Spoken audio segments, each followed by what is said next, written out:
this is sort of my grand theory, which I've never sort of put out there about sort of what's if there are a lot of sort of contradictory sentiments and feelings that occur in this space, right? You have some people who have historically complained about under policing, for instance. Yeah. You have this feeling that, well, people are being imprisoned too much.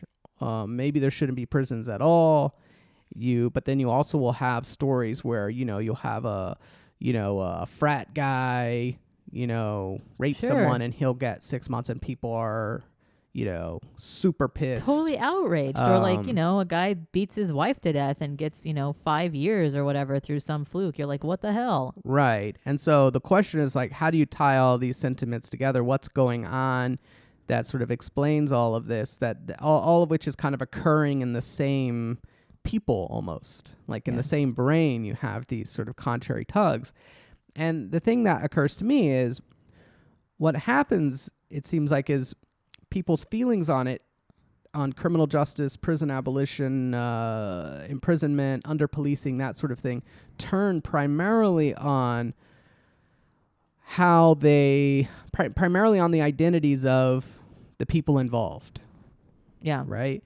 And so it's very driven by, do you understand a particular individual as being from a marginalized group, an oppressed group, whatever, or do you understand them as not? Or maybe have you kind of erased them out of the picture altogether, right? So when people are upset about over-incarceration, which I actually personally agree with, that there's too much, way too much. You don't see that level of incarceration in any other country. Other developed country.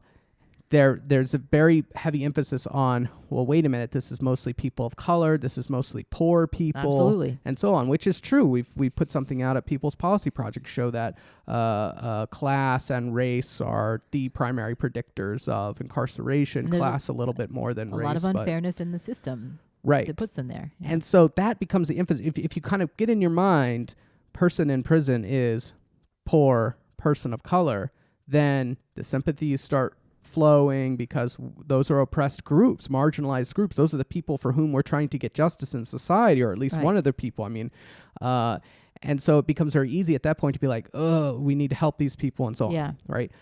But if the perpetrator that enters your mind is a sort of privileged white man on campus or whatever, then those sympathies don't flow, because you're like, that's not a marginalized person, that's not an oppressed person. And so from there, it becomes the sympathies turn to the victim. In your mind, you go, I'm thinking about privileged white man, and I'm thinking about oppressed, literally oppressed and assaulted and abused woman, right? Sure. And so that's where the sympathies flow, and so then you become more capable of being like, yes, go to jail, and so on and so forth. But like, the reality is, in almost all the crimes, the violent crimes, the perpetrator is from a marginalized and vulnerable and oppressed group, and the victim is from a marginalized and vulnerable and oppressed group. And so if that is sort of how your sympathies go, they flow to marginalized groups and people who get the short end of the stick in our society. Crime is actually a very sort of mind-bending thing, because on the one hand, the perpetrator is from those groups and the victim is from those groups. Yeah.